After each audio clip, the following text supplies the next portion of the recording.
Živja, sem na Portugalskem, tamle za mano buči Atlantik, no tule ob meni postoji povsem novi Auris. Pri Toyoti pravijo, da nočejo več sloveti le kot zanesljiva in ekološka znamka, ampak tudi kot znamka, ki zna privabljati z dinamičnim karakterjem. Če je prejšnji Auris, kot tudi vsi ostali modeli znamke, deloval oblikovno malce bolj dolgočasno, zna tale novi stvari res malce obrniti na glavo. Sedaj je 3 cm daljši, 5 cm nižji, zaradi česar že takoj deluje malce bolj športno, potem je tukaj še ta zanimiv sprednji del in pa ostro izklesan zadek.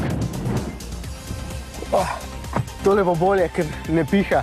Zanimiva zunanjost seveda ni dovolj, avtomobil mora biti zanimiv tudi znotraj. Lahko rečem za začetek, da je dobro sestavljen, stikal ni veliko, kar mi je všeč.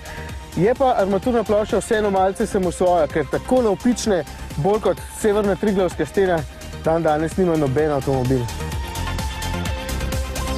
Če starejšim vozne lastnosti niso v prvem planu, mlajšim so. Meni osebno celo zelo, zato cenim, če je avtomobil čvrst in komunikativen, ne rabi pa biti presneto trd. Oziroma niti ne sme biti, ker potem ni primeren za širok krog kupcev.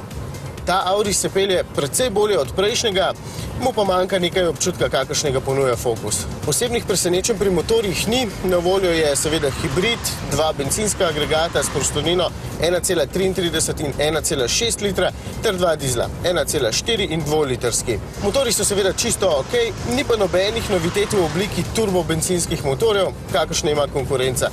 In to manjka. Bo pa zato ugodna cena. Aurisa boste lahko dobili že za 13.500 evrov, dizle za 15, pa bo že imel samodejno klimo, ESP, vhod USB in ostalo.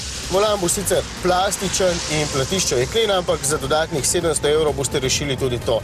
Predvsem pa bo zelo ugodna cena hibrida, ta bo na voljo že za 19 tisočakov, s čimer Toyota želi pridobiti tudi tiste kupce, ki niso naravnani samo na ekološko noto. Sem rekel na začetku, bolj dinamične.